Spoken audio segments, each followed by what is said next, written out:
शहापूर तालुक्यातील दिव्यांग बांधवांसाठी स्वराज्य रक्षक संस्थेचे संस्थापक अध्यक्ष भिवंडीतले भरत पाटील यांनी एक स्तुत्य उपक्रम हाती घेतलाय। त्यासाठी जिल्हा परिषद गटांमधील अनेक समाजसेवक देखील पाटील यांच्या मदतीसाठी तन आणि मनाने सहकार्य करतात।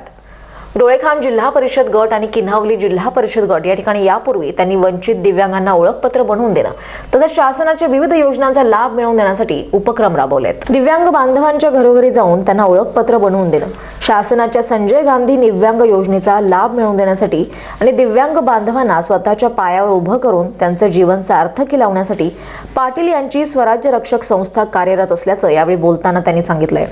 28 जानेवारीला नळगाव जिल्हा परिषदेतील ग्रुप ग्रामपंचायत शेंद्रुण कार्यक्षेत्रातील शेंद्रुण या ठिकाणी भरत पाटील दिव्यांग बांधवांच्या दारी हा स्तुत्य उपक्रम राबवून त्यांनी जवळपास 50हून अधिक शासकीय योजनांपासून वंचित असलेल्या दिव्यांग बांधवांचं कागदपत्र जमा करून त्यांना ओळखपत्र आणि शासकीय योजनांचा लाभ मिळवून देण्यासाठी यशस्वी उपक्रम राबवलाय।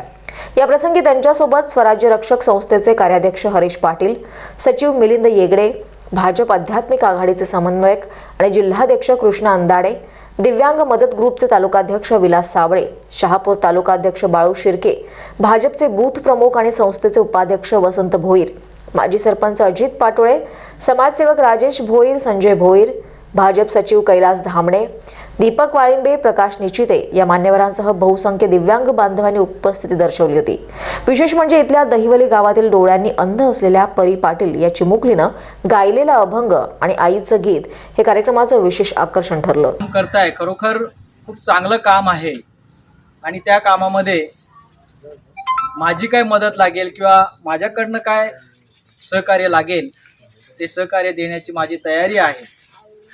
तर त्यांनी ही तयारी दाखवली की आपण जर एकत्र होऊन काम केलं तर दिव्यांगांसाठी खूप चांगलं काम करता येईल आणि ते काम आम्ही चालू केलं आणि त्याचं नियोजन या लोकांनी करून डोळखाम असेल, टाकी पठार असेल या भागात आम्ही स्वतः प्रत्येकाच्या घरी गेलो, कारण घरी गेल्याशिवाय त्या दिव्यांगाची परिस्थिती आणि तो दिव्यांग आपल्याला भेटत नाही आणि परिस्थिती समजत नाही। तर हे आम्ही हा प्रवास करत असताना असं लक्षात आलं की अनेक दिव्यांगांची नोंदच नाहीये। Manohar Patole, star Maharashtra news, Thane.